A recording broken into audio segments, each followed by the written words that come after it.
Guys, welcome back to Saltygillz. Today we're gonna go through new rules, changes, inshore fishing, how we set up, and everything else that we see in the bay. Run the intro. This episode is sponsored by Bluffs Bay Marina, your all-in-one full-service marina located at 102 Jester Street, Corpus Christi, Texas.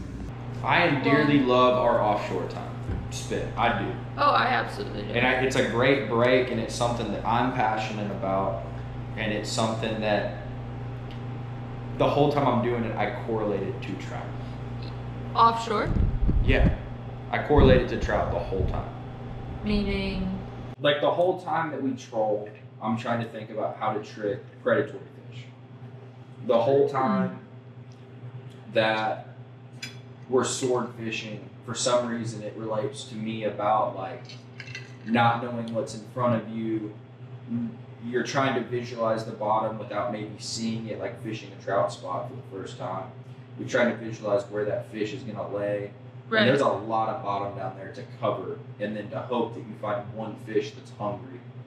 For me, it's just, it's all relatable, and everything that we do, it's relatable. Yeah. And so, once we get that first, Cold front. like I hate to say it, but once the weather kind of gets you offshore, I'm like, You get excited.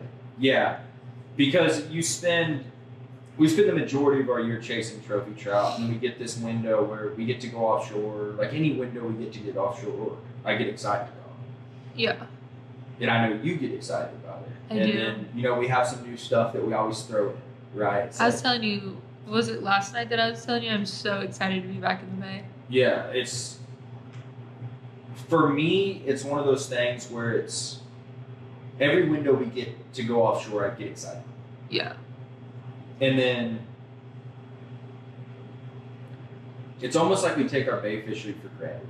Like we spend all winter like chasing trout, get to do some duck hunting, and the trout thing to me has been consistent over the years. But the cool thing about the offshore for me is that you can know so much about one thing, and then as you know more and more about that one thing, you want to try something else. You want to try a different technique to do that. You see the guys doing it on the East Coast. You see the guys doing it on the West Coast. You see the guys in the Gulf doing it. You get really good at something, and then you're like, oh, I'm really good at catching bluefin tuna.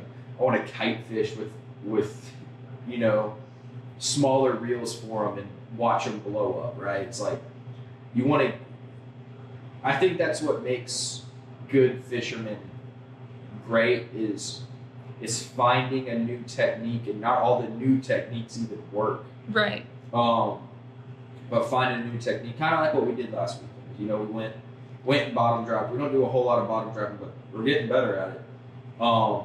Kind of went looking for grouper, found a ton of tile fish, found some lynchman, found some different species, but it's like I kind of walked away from that weekend and I was excited to do it.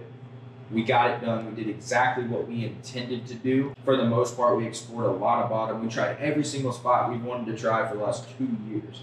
That's kind of how I look at like going back into this trout season. I'm like, last year we killed them.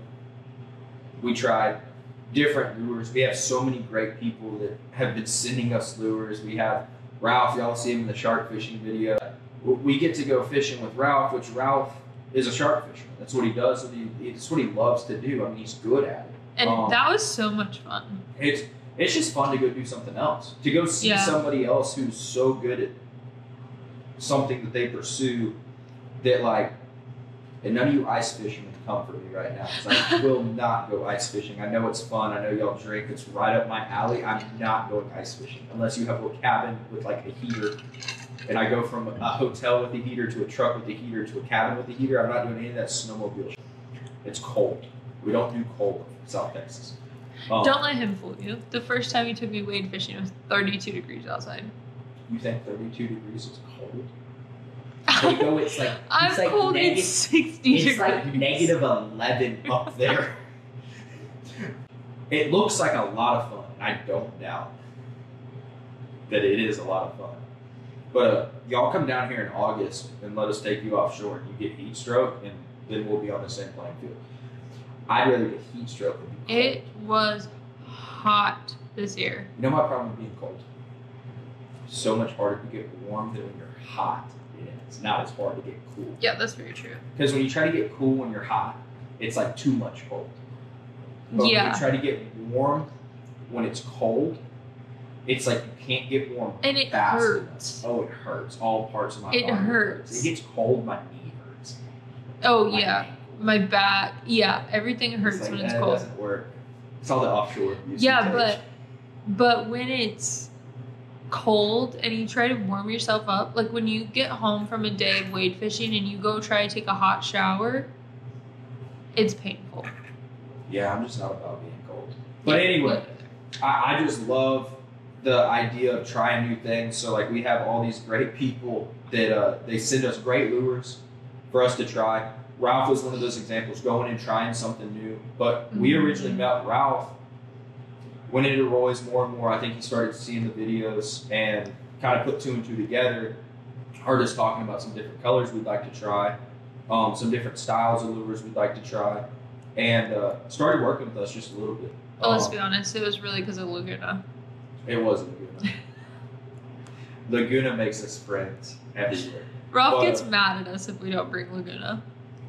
Yeah, he does. Everyone agrees. Thank all y'all for loving our dogs so much. And giving her all the treats. For me, though, it's rolling into a new season. We have some lures that we weren't able to try this summer yet. We went to some other places, did some other things, and just haven't tried these lures yet. And y'all kind of respecting us enough in a way for us to try these lures to see if they work in our areas, what colors work, what styles work. And then the anticipation of, I love when the year first starts.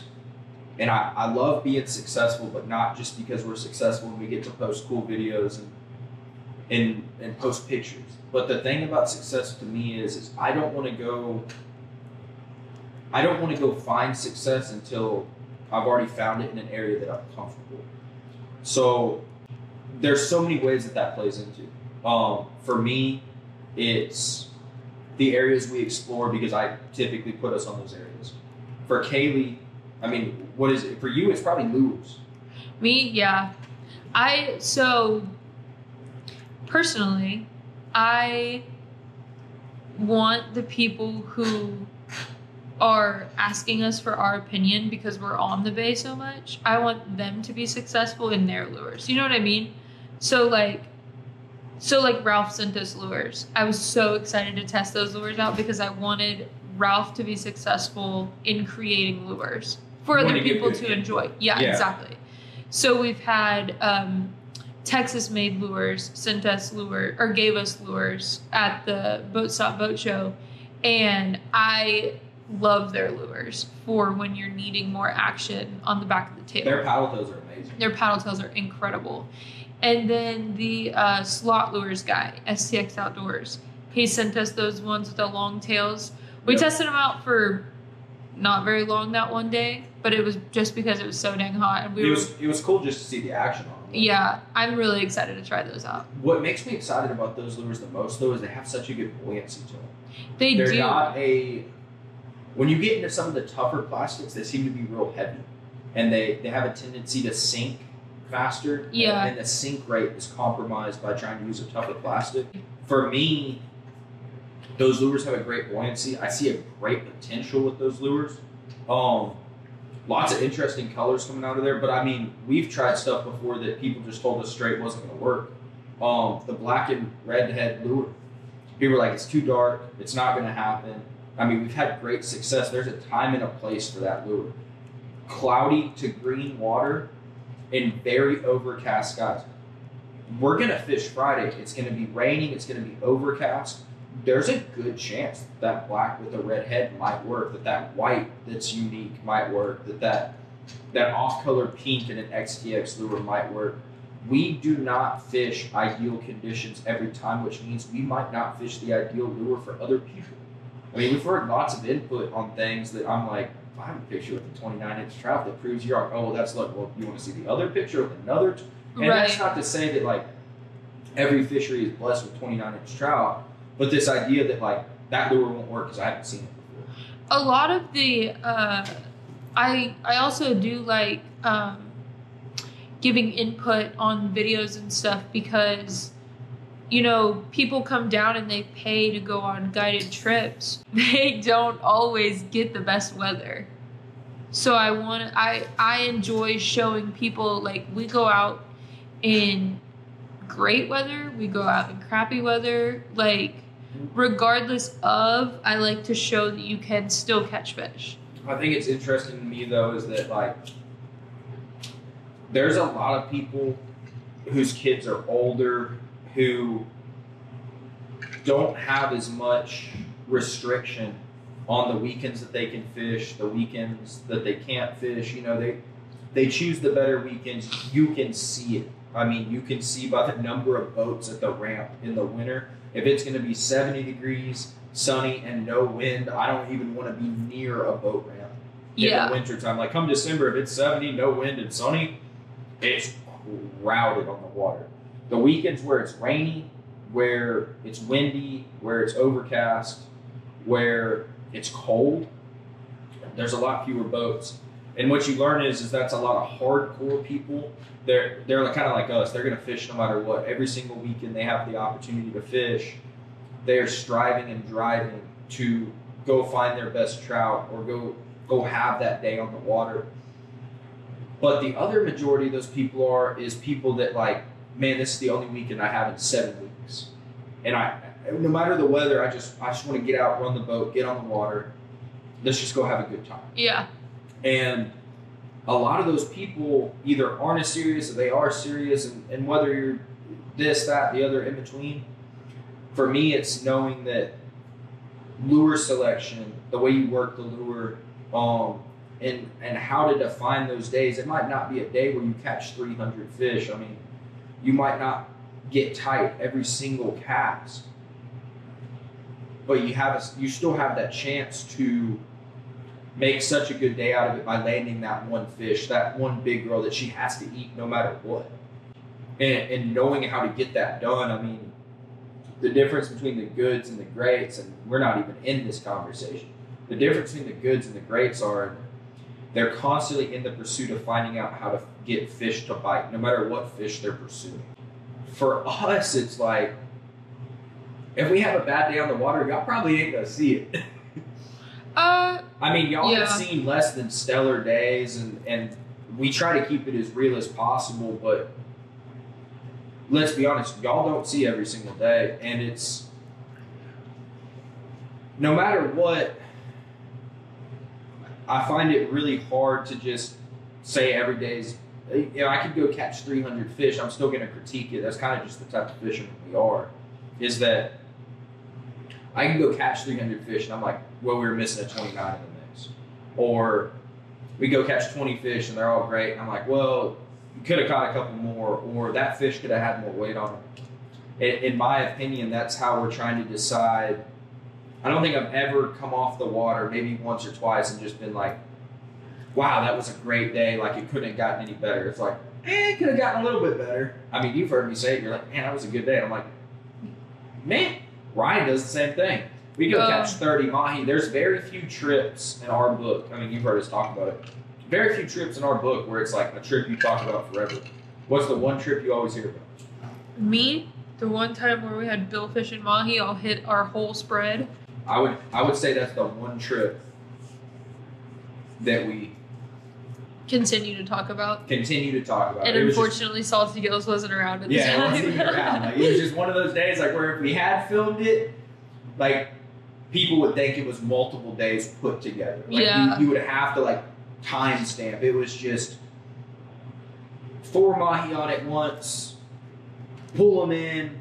We didn't even care if we threw some off. Like, just get everything back in, clear the spread, put it back out. I mean, we probably, I don't even know how many knockdowns we had that day. Yeah, we had a lot. And then to end the day, there's a swordfish jumping out of the water at the same time that 4 sailfish wolf pack are spread. Yeah. All at once. In Texas, that's pretty rare. Yeah, it was without sonar, without hunting fish down, without, I mean, this is trolling lures only. Was it a swordfish or was it a marlin? It was a swordfish. Oh. It was a swordfish, like a 200-pound swordfish that aired out of the water in 600 feet of water. It was huge. Random. It was a full moon night. We didn't get back till 1 o'clock. I think we got back at 11 o'clock. We didn't leave Bluffs Bay Marina until 1. Yeah. And then that was when we were still living in San Antonio. We drove all the way back to San Antonio. Didn't get home. I showered, shaved, and then went to work. Yeah. The next morning. 0 sleep. And we had been up since 3 a.m. the day before.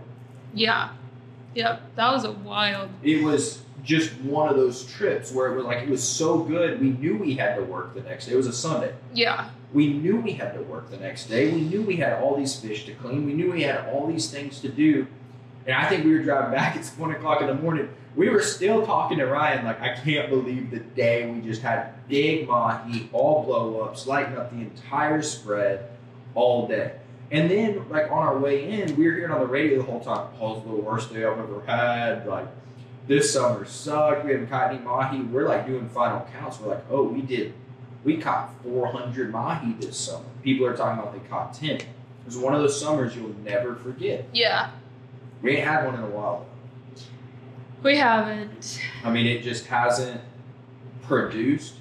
But I think that goes back to the speckled trout. While we're kind of dogging on what the offshore fishing has been. Right.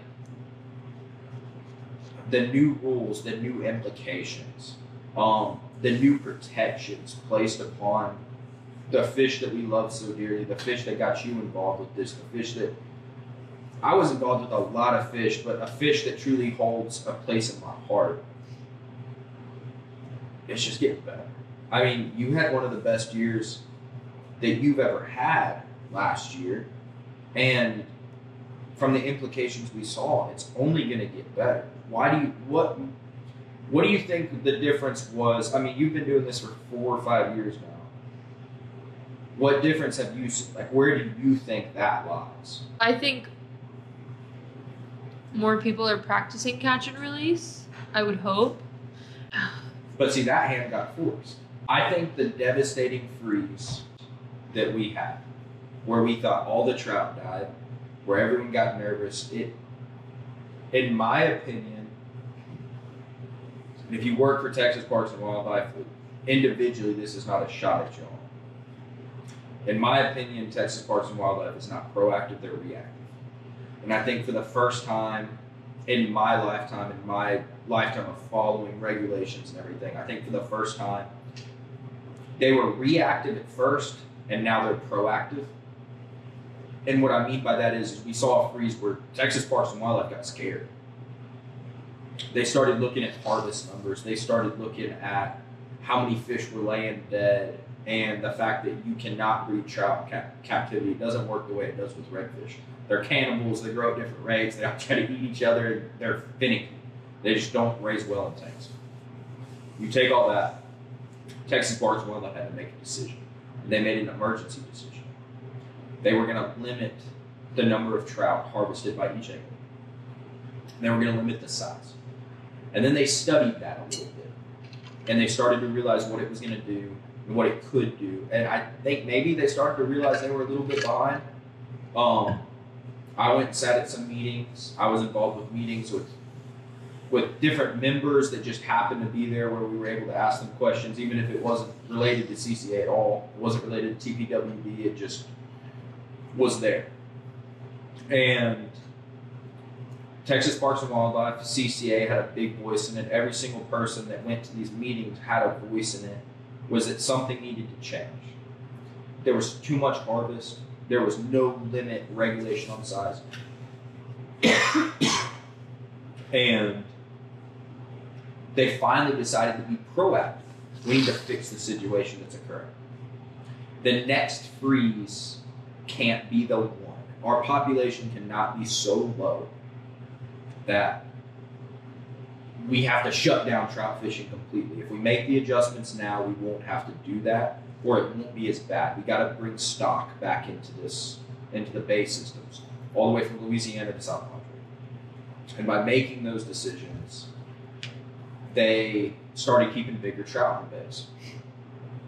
In my opinion, a lot of those big trout, and this is backed by research as well, but I didn't know it at the time because these are just now starting to be released, or I wasn't knowledgeable of it.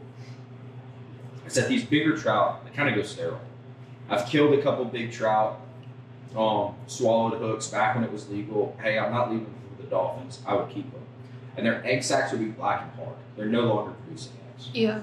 But the trout that are, not that all trout aren't important to our system, but those 20 to 26, 27 inch trout, those are so important for our bay system. And when you stop harvesting them, guess what? There's more of them. Right. So when you're seeing more 8-pound, 26 inch trout, that's that many more eggs going into our bay systems. And you could sit here with all the knowledge and the facts, and people could disagree or agree or whatever your opinion is, but the fact of the matter is these are the regulations set in place by scientists, by experts. And for the most part, I 100% agree with the way they're going because I'm already seeing a difference in the bay system. Not even as a person that fishes every day, but by a person that fishes enough to be able to see the difference. If you come down here once or twice a year, yeah, it's going to be frustrating. I have to catch 3 trout between, I don't even know what the slot is now. I think Kaleigh put it up, but I think it's like 15 to 20 or 17 to 20. But that 20 is your limit. And it's funny because 15 to 20. 15 to 20. It's funny because my boss doesn't fish that much. And he went fishing, he caught a trout, 30-inch trout somewhere where he shouldn't have caught a trout. It was funny to me, he calls me, he knows I catch a lot of trout. Or I spoke to him the next day. Because that fish shouldn't have been there, and that fish shouldn't exist where it existed. And we talked about it, and the total agreement from someone that only doesn't fish that much. The total agreement upon why that trout was there was because of where our fishery was at and the changes that have been made to the limits, to the ecosystem, to the way that things are being handled now. I think it's a long time coming, but I think it's the best thing they could have put in place because we're already seeing benefits from it. Yeah, I saw a post the other day on Facebook, and I don't remember who posted it. But it was on the Saltygillz Facebook, and it was some guy saying like, "Oh, we're already seeing the trout regulations that were put into place, producing big fish." And it was a 30-something inch trout. It was a big trout, and I don't think that the regulations that were put into place this past year produced that fish, but I do think that they will produce more fish like that in the future. Well, I think a lot of it too, though, is these regulations have technically been in place for 4 years now. Since the freeze? Yeah, since the freeze. Right. So, I mean, they might have been an emergency order, then they came back for 3 months, then they put back the emergency order, then they carried it into actual legislation. But, I mean, they've been in place for 4 years. People are forgetting, like, oh, well, these new rules in place aren't already showing an effect. Right. But y'all gotta remember, these are basically the same rules we've had for 4 years. And it makes me excited rolling into this year of knowing we're going to start seeing trout in places we haven't seen them in a while after the kill-off. We're going to start seeing better quality trout. And I honestly think, I don't want to touch on the people that aren't happy. Yeah. Because they might have their own reasons, their own discussions, but I can speak on the people that I've talked to that are happy about it. Yeah. And as far as my understanding, the people that I really look up to, the people that truly chase these trout, the people that still keep trout to eat, but they still like the pursuit of trophy trout, it's cool because they understand and respect and think that in order to get more keeper trout, for them to harvest and feel good about harvesting, you have to protect the larger trout. If you have a trout that can make it to 20 inches and be safe, yeah, then hey, we should let that trout live, breed, and everything else, and continue to carry on the spawn, to continue to carry on those good genetics that allowed it to get that big. A lot of your trout being caught right now, in the summer months were males. Yeah. In that size limit. And then the same thing in the winter. So we got to remember, whether it's negative feedback, positive feedback, it's kind of like at the end of the day, it's like, I have opinions. Kaleigh could have opinions. Guides can have opinions. Weekend guys can have an opinion. It doesn't matter what my opinion was 5, 6, 7 years ago, or what it was even after the freeze, and they finally introduced a rule that made sense to me, legislation that made sense to me. Yeah. None of that matters, because this is what we're dealing with now. And whether you think it's right or wrong, you be grumpy about it, you be happy about it, it doesn't matter, because this is what's in play now. Well, opinions are like buttholes. Everybody has one. It's true. How much do you think a speckled trout grows in 1 year? I have no idea. I know that they grow fast at first and they slow way down. Yeah, so according to Texas Parks and Wildlife, males always grow, or males start off growing like an inch longer than females, and then females kind of take over. But in the first year, a male grows 9 inches and a female grows 8 inches. And then after that, they're about 3 inches apart after that. So it says at 2 years, a male will be 14 inches and a female will be 17 inches. So slot is starting almost when a trout is like 2 years old. And it's probably ended before they turn 3 or at 3. At 3, exactly at 3. So a male speckled trout is going to be 17 inches at 3 years old, and a female will be 20. Yeah. But males don't reach 20 until they're 8 years old. You know what's crazy though, is you're saying that. Did you see that post? Chad Petter posted it.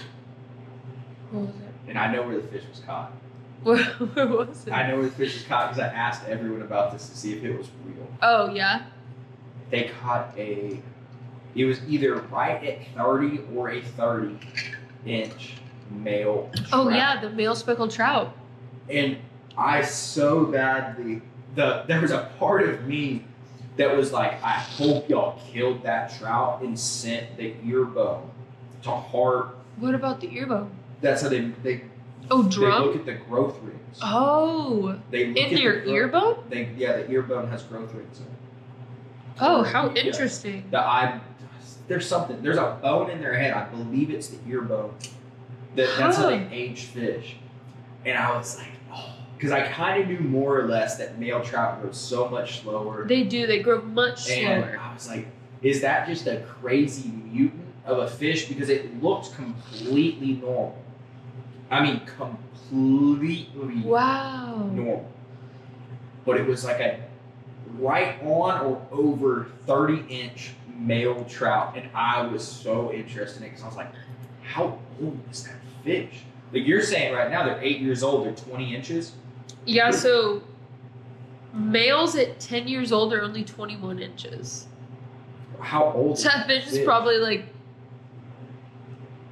I don't know, because from the ages of 9 to 10, they're 21 inches long. And then the people that I spoke to said that is the largest male trout ever recorded.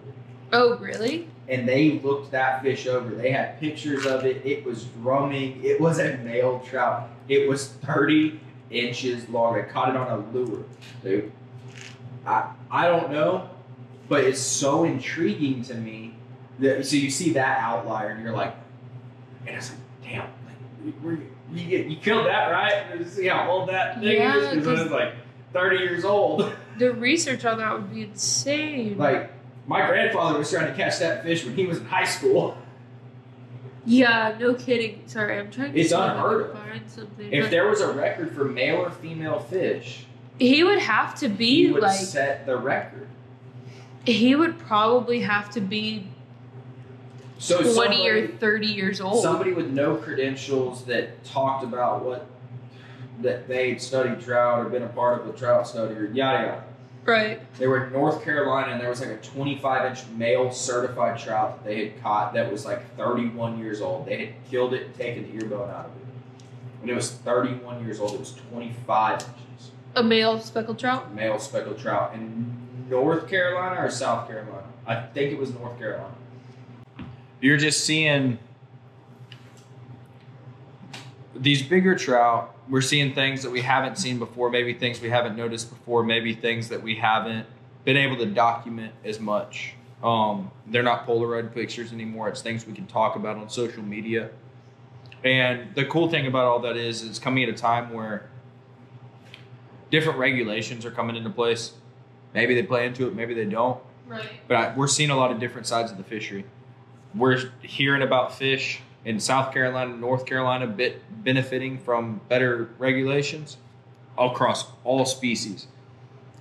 The next one, in my opinion, that's going to have to change, and I believe it already has, but I don't follow what they do as closely. Those of y'all that love to go fish Louisiana and go murder the redfish. That's not what you're going to say. I believe that's not happening anymore. I believe they put in limits towards a slot limit or a bull red limit. There's some type of limit that I've been seeing talked about. I believe those limits are going to start coming down. I believe they're starting to see that pressure that's been happening on their fishery. Do they just have massive redfish in Louisiana? They have massive redfish, but they have a ton of them. But now they have less and less and less of them. And I think they finally did something about it, because I have buddies that are going to Louisiana and they're like, you can bow fish redfish in Louisiana. You can go kill, somebody's going to come after me for this, for misinformation. You can go kill like 20 redfish in one night with a bow. Light them up at night while they're sleeping in the grass and shoot them with a bow in the marsh. You shoot blue catfish, redfish, alligator gar, largemouth bass, sheep's head, black drum. It doesn't matter. You fill a whole cooler, one person. You're taking 6 people bow fishing. You go with any of these good outfitters. I mean, they are good at their jobs. I believe that's coming to an end because I've seen some stuff about we are no longer offering trips for bull reds, and they were shooting like massive redfish. They shoot like 50-pound blue catfish. Their heads are this big around. They're shooting 50-pound blue catfish over there, and then a redfish next to it. Bang, hit alligator gar, bang, black drum, bang. This dude went to Louisiana. They were just throwing redfish, black drum, gar, blue cats. I was like, man, who has that? What went through my head is man, that's cool. You shot all those fish. Who has to clean those? That's crazy. Yeah, you're seeing a lot more regulations come in. I think a lot of times there's a good group of people. There's a group of people who follow regulations. There's a group of people who take advantage of regulations. I think the only thing that we haven't touched on, and y'all may notice this, is that do you think we catch more redfish in the winter, the spring, or the summer? Spring. You think it's the spring? Spring, early summer. See, for me, it's always felt like the winter. Really? Yeah. And I have a theory to that. But why, if I asked you why you think we catch more redfish in the spring, you're going to say because we catch more redfish. No. No, I was just going to say because, I don't know. Well, we fish more grass flats in the spring and the summer, so I feel like the redfish are always grass flats. In the spring and the early summer, they are. Yeah, but I feel like maybe that's why I feel like we catch more of them in the spring and early summers, because we're fishing grass flats then, because those trout are on their beds. You may be right as far as targeting redfish, because around the spring and the summer, I'm kind of like, hey, the trout stopped biting. Let's go target reds. Or let's get into an area where there's reds. Yeah. Which I think we did a lot this year. Yeah. For sure. But Or I maybe think, we catch more in the winter. What's your theory? I would love to hear. well, I think as far as, I don't know how to word it. I don't want to say we accidentally catch more redfish in the winter than the spring and the summer. But no, but I don't want to call it bycatch because there's people who love redfish and they're like, "Oh, well, you're just bycatching redfish." Well, that's not our targeted species. I think we catch a lot of. Let me rephrase this. I think we catch a lot of large redfish in the winter, especially after December. And my reasoning behind that is I think these big trout that we're targeting are in the same zones as these larger redfish. Meaning they're finding a place that's sheltered, that's safe, that has protection from high winds, that has protection from these cold fronts, meaning they have a place to drop down and get into deep water. And I think the bait comes up in the same spot that these big redfish are still hanging out in the bay. And I think with that being said, when I get upset that we just destroyed a corky because one redfish bit it and ripped it to shit, when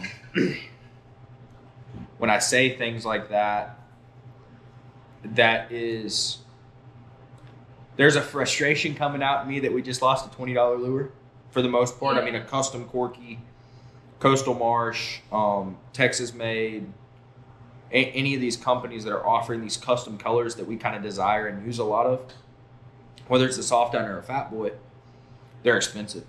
Yeah. And we're bycatching these big redfish, but at the same time, I think these fish are hanging out together.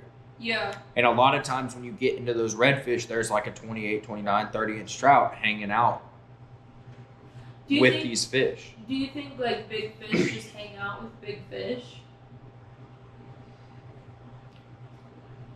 I don't think they hang out together on purpose. Oh, okay. I think they desire the same things. As in bait and cold water? So let's break down what a big fish is. A big fish is a mature fish that needs, because it's larger, it needs more cover. It's a little older, it's more sensitive to the environment, and it needs more food to eat. Okay. And if you take away the species in that, and you just look at two large fish, they're probably looking for something similar. Yeah, that makes sense. In my eyes. No, So like when we start catching big redfish, I get annoyed. If we start catching little redfish, I leave. I like catching redfish. They're not the targeted species that we go after. Now, I don't like catching them when we're still using soft eyes. Yeah, I don't like catching them. I like catching them. I don't like catching them on expensive things. Yeah, I like because they them. destroy everything. They do. I like catching them on soft plastics, but that's why I say early spring or late maybe that's why I say spring or early summer, because I enjoy catching them that time of year, and I'm just frustrated by it when I have to retie on a new lure, new corky. Yeah, see, and I don't know. Yeah, in the spring and the summer, I welcome them. Bleh. English. That was twice. Welcome them. I welcome them more. Those two words together don't work. No. Welcome them. What was the other? Welcome them. What was the ones we were trying to say offshore a couple weeks ago? Oh shit. I think for us, the bycatch is always welcome. It's always something that changes it up. But I think in the spring and the summer, I accept them more because in the winter, we're able to catch trout all day because the temperatures aren't up. They aren't falling really deep. In the spring and the summer, I'm like, oh, the trout fell off. The water's warmer. Trout fell off mid-morning. The redfish are still on the flats. Let's go target reds. Or flounder, or whatever, yeah. Unless you know someone that targets flounder. No, I don't. But Yeah, we I'm don't just saying, target I'm flounder. saying bycatch of flounder. There's somebody that's gonna come up here. I target flounder. We're gonna respond back where. He's gonna go to the Galveston Ship Channel. I put 3 gulps in line with each other and I drag it on the bottom. Don't even catch them there? That's like, people do that there? if I say that's how they do it, then somebody's gonna tell me no, that's not how they do it. Oh. But they have like all these ship channels and stuff, and they sit right at the bulkheads. They're just filled with. I ran into somebody one time at Roy's, and I was talking with somebody about flounder, and he's like, "Man, flounder are easy to catch." He starts telling me how to. I'm like, "Man, where do you fish?" He's like, "Oh, I fish the Galveston Ship Channel. In November and September, we target bull reds. In December and January, I throw 3 gulps in line with each other and we bounce them on the bottom." I'm like, yeah, I fish the flats of the lower Laguna Madre. I certainly would not be opposed to catching flounder because I have not tried flounder yet, and I'm excited to. You haven't tried flounder yet? No. Every time you catch a flounder, it ends up back in the water. Well, my first flounder I ever caught. The season was closed. The season was closed. I caught. Which is a great regulation. It's a great regulation. Yeah, it's when they breed. They're really easy to target. We weren't targeting them, but I mean, that was a Well, a little doormat. backstory on that. I've been allergic to fish up until Don't ask 2 me. years ago. 3 years ago. So, I just started being able to eat fish. So, flounder is one of the fish that I haven't been able to have yet. Now, I could go have it at a restaurant, absolutely, but most of the time it's stuffed with crab and I'm allergic to shellfish. So, Well, let's talk about something. It's hard to go eat fish at a restaurant when all you eat at home is fish. is Yeah, fish. I mean, We go out to eat. I'm eating a steak. yeah. But, so my first flounder I ever caught, season was closed. Yep. 2, 3 after that I caught. I could never get them on the bogus. When we went with your dad Fair. and Grace, I caught that big redfish. I caught like 3 flounder. I couldn't get any of them on the bogus. And I don't carry a net. And the last one that we caught, Ryan caught it, and I tried to go help him, and then the flounder dove underneath me, and Ryan ended up catching me. You know, I'm gonna make you a shirt that said "Doormats stay outside" with a flounder on it and a broken pair of bogas.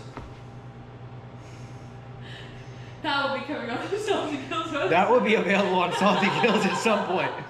Doormats That stay is outside. great. As a hat or as a something. That It will needs to be on a the shirt. Saltygillz website. Doormats stay outside.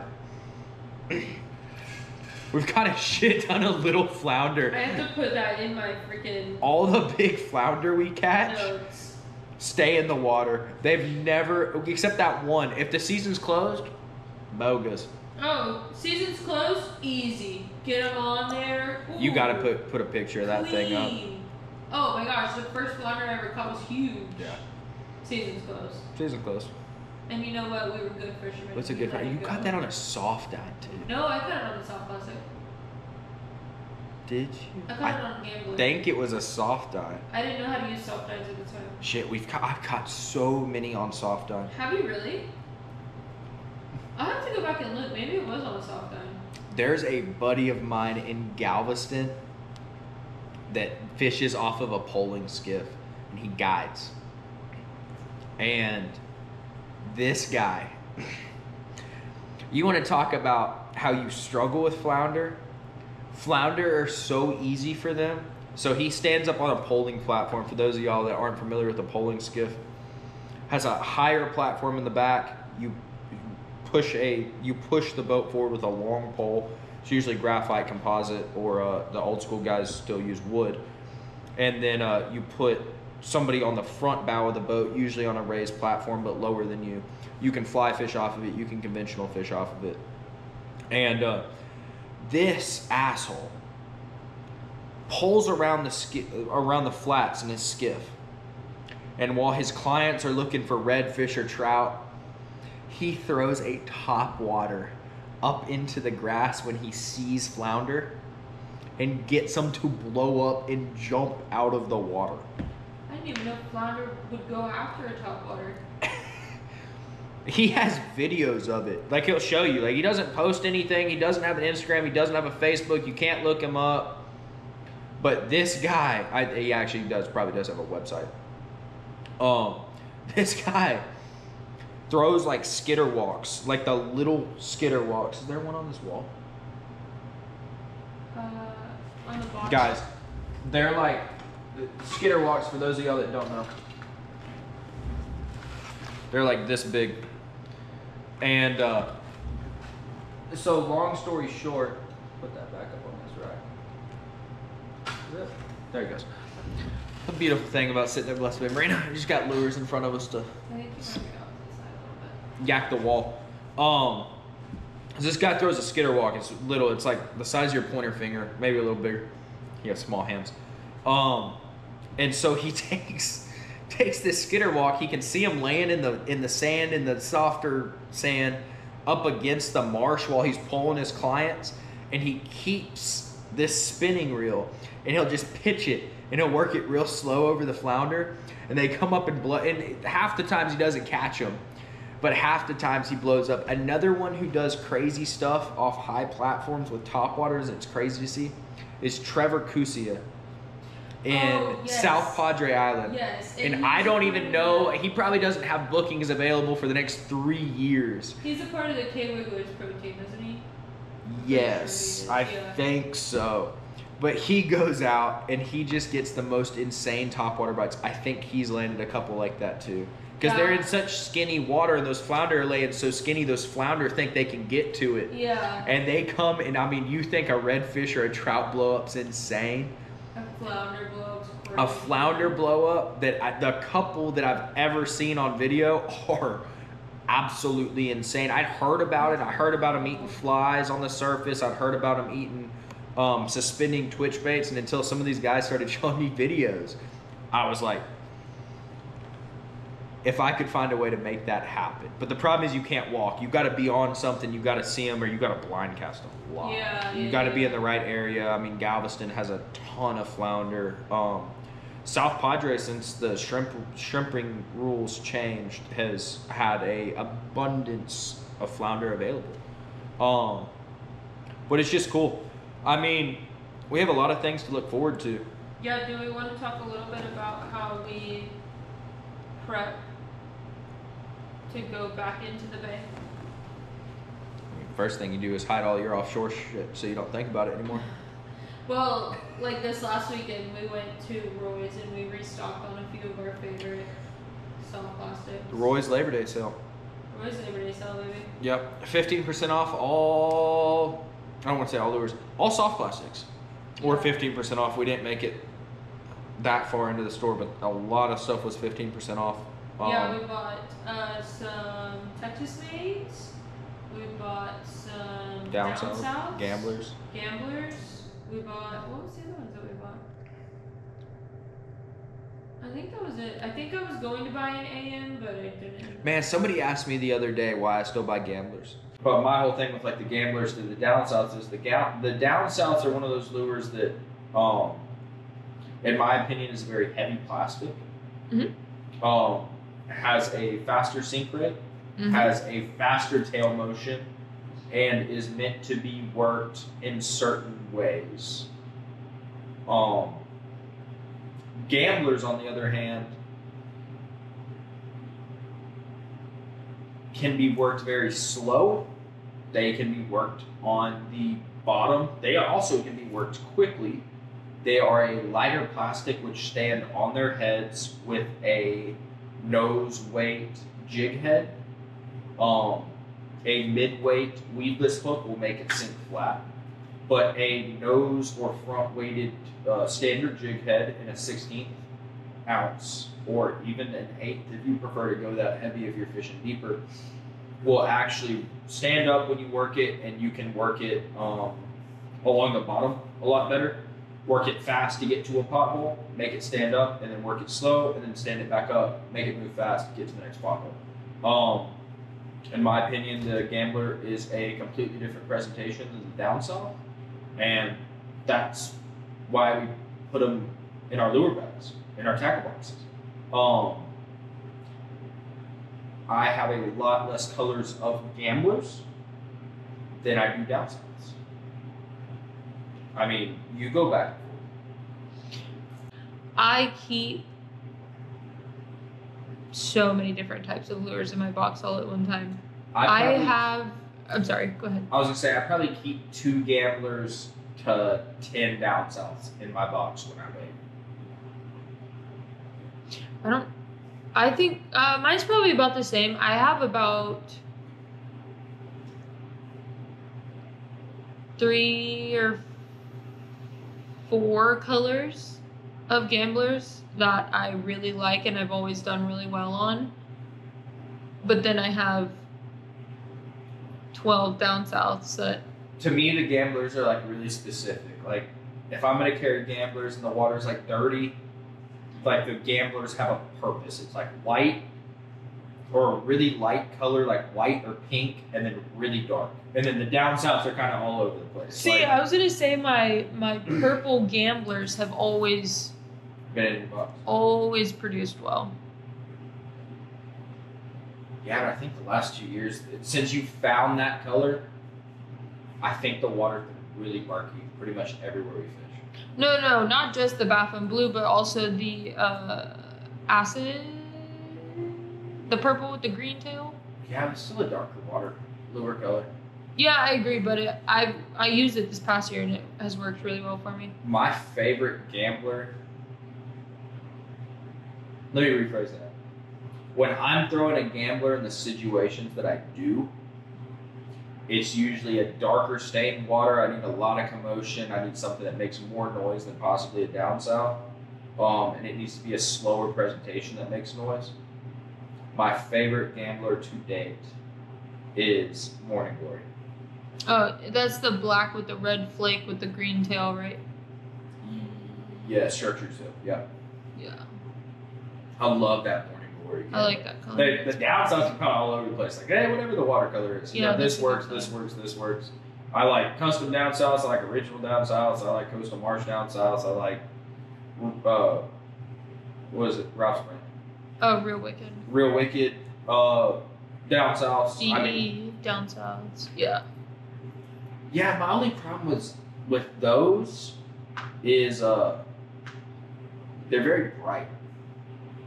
There's a very selective Daniel Evans, there's a very selective almost watercolor. It's like if I was to make lures, I would make a lot of dark lures because we fish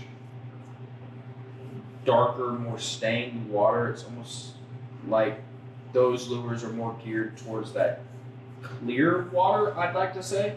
Mm-hmm. I have less success with them in murky water. You can kind of see it with Real Wicked lures. Real Wicked lures. He's kind of gearing stuff for murky around here. Coastal Marsh is kind of gearing from who he hears from. He has a wide variety of lures, but he has a wide variety of lures, but none of them are really in between. And then you have the original down souths. I mean, there's nothing better. What's it? Chad's Neapolitan. What's that pink with the brown belly? Or brown back? Victoria's Secret. Victoria's Secret. I love that color with the white tail. That's your favorite. And then is it Plum Nasty? Purple Rain. Purple Rain. Mm-hmm. I love Purple Rain. That white tail down here is cool. Yeah, the purple with the silver belly with the white tail. You have Electric Chicken. There's so many good colors out there, but there's ones we just lean to. We have all of them, I think. Okay. We have good colors. We have almost every lure color available. This year though, wade fishing wise, I feel like we definitely did better explaining stuff offshore, but this is our first year. This will be our first full year Saltygillz. Back in the bay. Back in the bay, I think we'll be better at explaining why we're choosing what lure color we're choosing, why we're fishing where we're fishing. At least for me, that's what I'm hoping. Yeah, I'm hoping we're just able to relay more knowledge. I mean, we had such great feedback from those of y'all that we've seen. Those of y'all that we've heard from. And yeah, I'm just, maybe not even knowledge. I'm not sure knowledge is the right word. maybe just explaining ourselves more, and you either learn from us or you learn from us in a good or a bad way. Yeah, I think we've been better about kind of talking while we're wade fishing. I think we're all excited to just continue to share our experiences and what we learn and what we can take from them. Yeah, and that's kind of the whole purpose of this. Yeah. Is just to continue to share random thoughts, constructive thoughts, tyrants, rants, Yeah. Opinions, and there's a million ways to do things. Well, listen with this. There's a million ways to do things. Yeah, I mean, ours isn't. The way we do something with, isn't always the right way. Yeah, you could sit down with 50 fishermen that you view all as successful. I mean, take any of the top 10, 15, 20, 50 fishermen that you view as successful in whatever fishing area you're in. Freshwater, saltwater, offshore, inshore, lakes, bays, rivers, it doesn't matter. Put them all together. You're going to have people you agree with, people you don't agree with, people you think they're wrong, other people think they're wrong. The two best anglers that you love most in this whole world are not going to agree with each other on every single thing. There's 50 million ways to do this shit. Yeah. There's 50 million opinions. There's like 20 million saltwater fishing licenses in the state of Texas. That's insane. There's something. It's really high. That's crazy. Not 20 million, but it's like... It's a lot, It's though. a lot. Yeah, yeah, yeah. I saw the numbers when TPWD was doing all the research on trout. It was astounding. That's insane. Guys, there's a million opinions out there. These are just our thoughts. These are our opinions. These are the ways that we translate things. And take the good with the bad. Take the bad with the good. Just use what Take works what you for want you. from this. Use what works for you. Yeah. Ignore everything else we say. Just ignore everything we say, but just listen to us. Hate us later.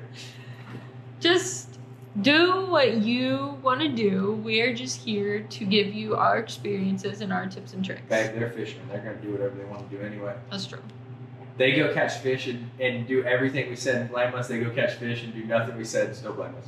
I do love hearing more women say that they're excited to start wade fishing this year.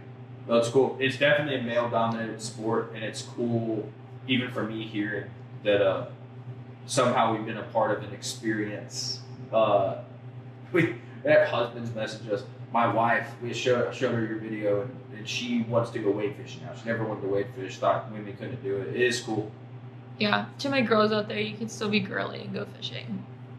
It doesn't have to be a manly thing. She's acting real girly while she says that. But you can be girly and go fishing. Yeah.